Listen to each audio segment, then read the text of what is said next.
Good morning students. Hindi में आज हम पार्ट 3 जरा मुस्कुराइए समझेंगे।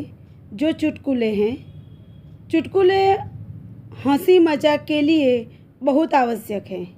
हंसी मजाक को हम जीवन में ज़्यादा महत्व नहीं देते, लेकिन दैनिक जीवन में इसका भी महत्व है। हंसने से मन प्रसन्न हो जाता है, चिंता, तनाव और उदासी छूमंतर हो जाते हैं। स्वस्थ रहने के लिए भी हास्य जरूरी है। ऐसे ही हास्य से भरपूर चुटकुले हम समझते हैं। जीवन में हास्य का बहुत ही महत्व है। हास्य जीवन के दुख को भुलाकर नई उमंग भर देता है।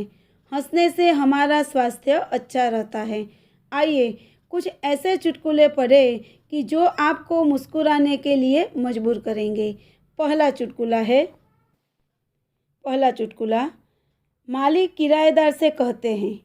किराएदार यानी जिसे घर रहने के लिए घर किराए पर दिया हो वह आदमी। मालिक कहते हैं, तुम मुझे किराया क्यों नहीं देते? किराएदार ने उत्तर दिया, आपने ही तो कहा था कि इसे अपना ही घर समझना। इसका अर्थ यह है कि किराएदार मालिक को यह कहना चाहता है कि आपने अपना घर समझकर रहने के लिए दिया था, तो अपने घर का किराया थोड़ी होता है, इसलिए मैं आपको किराया नहीं देता। दूसरा चुटकुला, सोनू का सिर फट गया। सिर फट गया यानी उसके सिर पर चोट लगी थी। डॉक्टर सोनू से कहते हैं, यह कैसे हुआ? सोनू डॉक्टर से कहता है, मैं पत्थर से कील ठोक रहा था। एक आदमी ने मुझसे कहा, गधे, कभी खोपड़ी का भी इस्तेमाल कर लिया कर। कील यानी जो हम खिली कहते हैं। किसी व्यक्ति ने सोनू को खोपड़ी यानी मस्तिष्क तो उससे काम लेने के लिए कहा था, लेकिन उसने क्या किया, अपनी खोपड़ी से कील लगाने का प्रयत्न किया, इसलिए कील उसकी खोपड़ी को चोट पहुंचाती है। आगे का जो चुटकुला है वह समझते हैं। जरा ऊंचा बोलो। ऊंचा यानी जोर से बोलो। कहता है, माफ़ करें अंकल, इससे ऊंचा होकर मैं नहीं बोल सकता।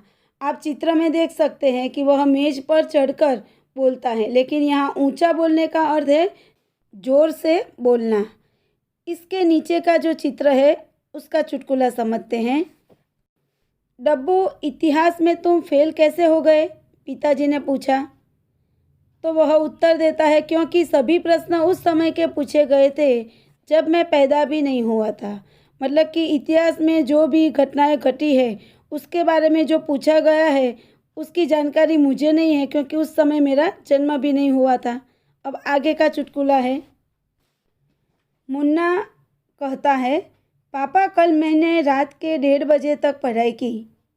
पिताजी कहते हैं, शाबाश बेटे, लेकिन रात को 11 बजे के बाद तो सारे मोहल्ले की लाइट चली गई थी। मतलब कि मुन्ना का झूठ पकड़ा गया। तब मुन्ना उत्तर देता है, सच, मैं तो पढ़ने में इतना मग्न यानी तल्लीन था कि मुझे पता ही नहीं चला कि सारे मोहल्ले की लाइट चली गई। यहाँ पर चुटकुले पूर्ण होते हैं। इसमें से आपको रिक्त स्थान की पूर्ति या विकल्पिक के प्रश्न या एक वाक्य के प्रश्न के उत्तर पूछे जा सकते हैं। चुटकुले के शब्दार्थ एवं प्रश्न के उत्तर आपको PDF में से देखकर CW में सुंदर अक्षर में लिखना है। Thank you.